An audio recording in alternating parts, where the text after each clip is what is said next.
In this series, I'm breaking down all of the music concepts you need in order to be able to teach yourself how to play the piano. And in this video, I'm going to explain chords.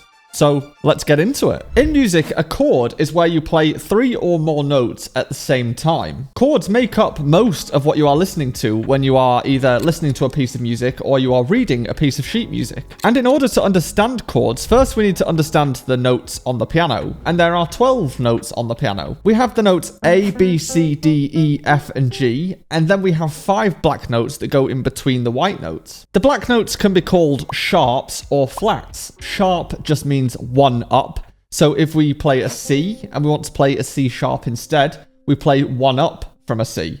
So that would be this note here. And flat just means 1 down. So if I wanted to play an E flat, this is an E. So an E flat is 1 down from an E. So those are the 12 notes that we can find on the piano, and then they just repeat as higher and lower versions of those same notes. Now, there are actually 2 ways that we can understand chords within music, and the first way is by learning chords independently, just learning what a chord is, and the second way is to learn chords as part of a scale. So firstly, let's talk about just learning chords independently. The most common type of chord that there is a type of chord called a triad. A triad is a 3-note chord, and we can make a triad by playing every other letter on the piano. So for example, we can play an A, C, and an E, and this makes a triad because we're playing A, missing the B, playing C, missing the D, and then playing an E. And we can do this for every single letter on the piano.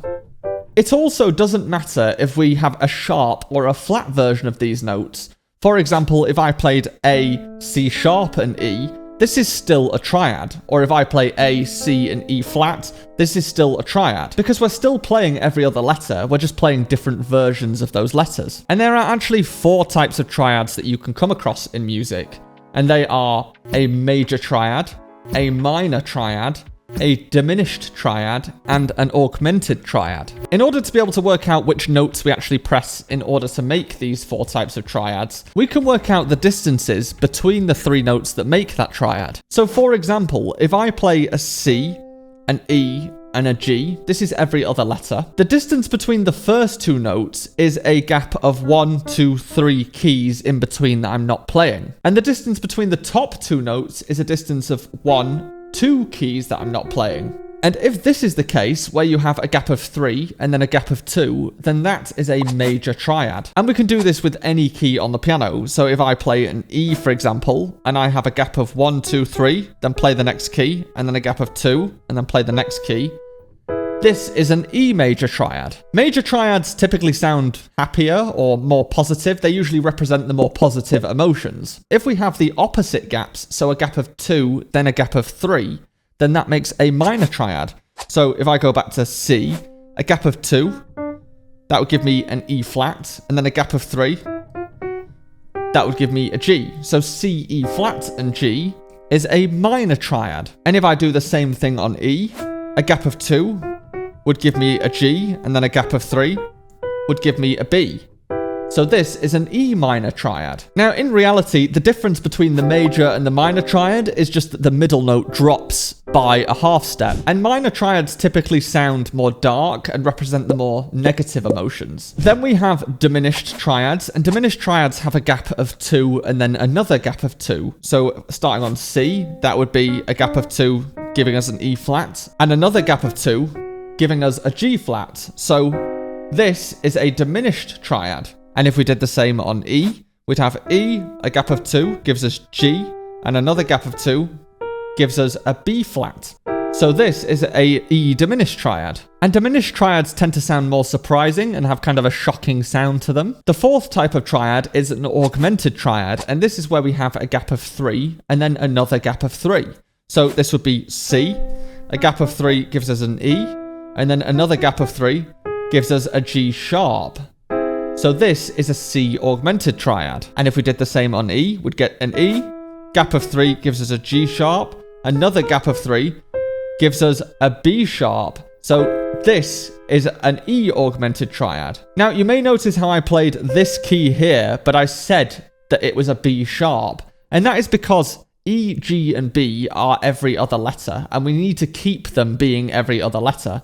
So instead of calling this a C, This is still one key up from a B, so we can also call this a B sharp. This means that you can find a major triad, a minor triad, a diminished triad, and an augmented triad starting on any key on the piano. And you can try this if you find the chords for a song that you like, and the chords are C major, A minor, G major, E minor. You can find those chords on the piano using this exact method. So that's how to find and work out triads independently without any other information. However, the other way to work out chords is to work out chords in the context of a scale. Now, the last video that I did in this series was actually all about scales, so if you don't know anything about scales, then that's a great video to watch. But essentially, a scale is a set of notes that are used in a song or a piece of music in order to narrow down the 12 notes that we have on the piano. And a major scale is just 7 of those 12 notes, and it's one of every letter. Now, that letter might be a sharp, it might be a flat, or it might be just a normal note, but it will be one of every letter on the piano. And the most common scale to learn first is a C major scale, because the notes that that scale uses is just the white notes. It's C, D, E, F, G, A, and B.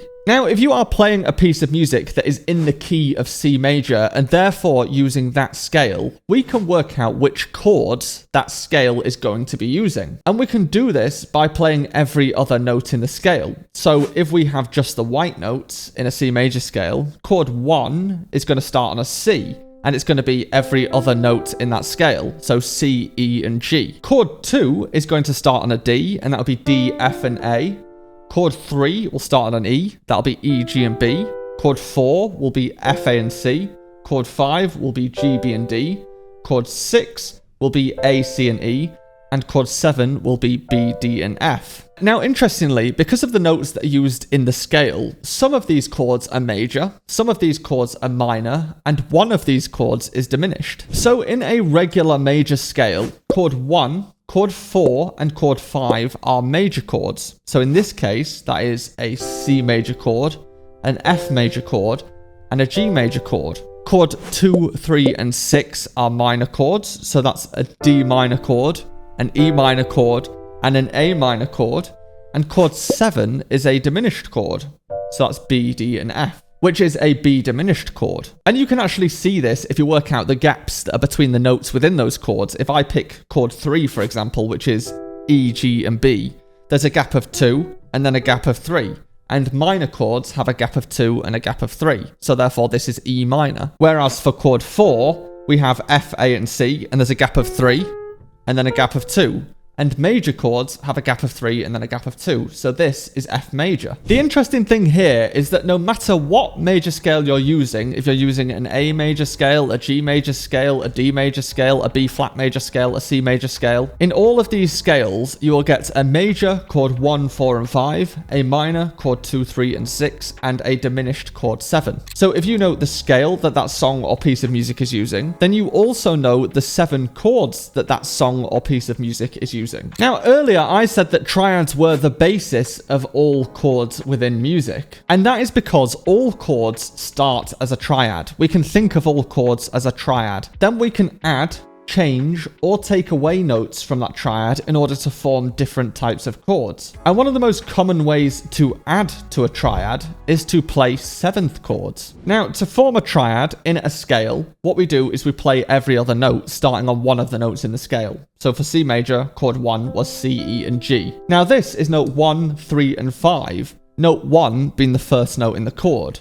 So if we add note 7 to this as well, so we get 1, 3, 5, and 7, then this makes a 7th chord. And we can actually do this for every chord in the scale. So chord 1 would be this with the 7th, chord 2, chord 3, chord 4, chord 5, chord 6, and chord 7. Now, adding the 7th to the chords gives it a much more jazzy quality of sound, or a softer sound. But 7s aren't the only type of note that we can add. We can actually add any other note that we want to these chords.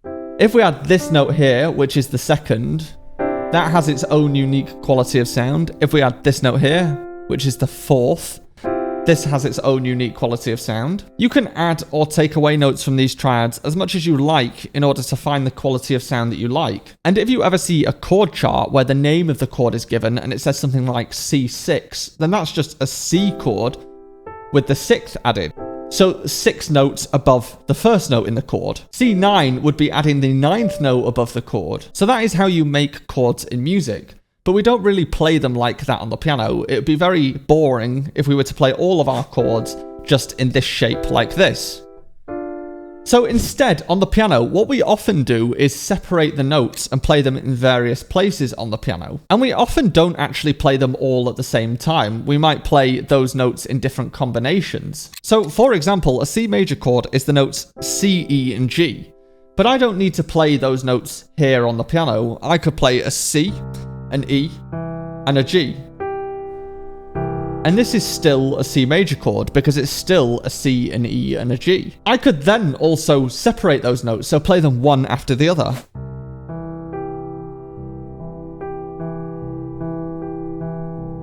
Once again, I'm still playing a C major chord because I'm still playing the notes C, E, and G, but I'm arpeggiating those notes, which means to separate them and play them one at a time. If I do this for a few different chords, so let's say I choose a C chord, an F chord, and a G chord, so the 3 major chords, chord 1, 4, and 5, I might get something like this.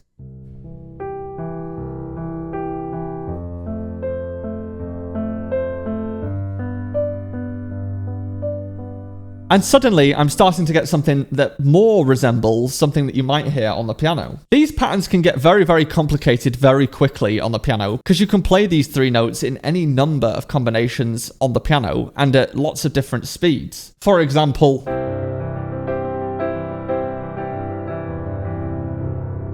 what I just played there was still just C's, E's, and G's, and was still just a C major chord, but I just played lots of them on the piano. There are many different chord patterns and ways that you can play chords on the piano, and I have actually done several videos on this exact topic. But I think the important thing is to first know which notes you are using within the chord, and then play around with using those notes in different places on the piano, so you get a feel for the types of sounds that you like and the types of sounds that you don't like. And if you pick a scale and work out the 7 chords that you will use within that scale, and then pick 4 of those chords to make a 4-chord sequence, and you can start playing around with chord patterns, and it won't take long for your piano playing to start sounding like you really know what you're doing with chords. So if you want to know more about scales in order to be able to find those chords, then check out the last video in the series, and I will see you there.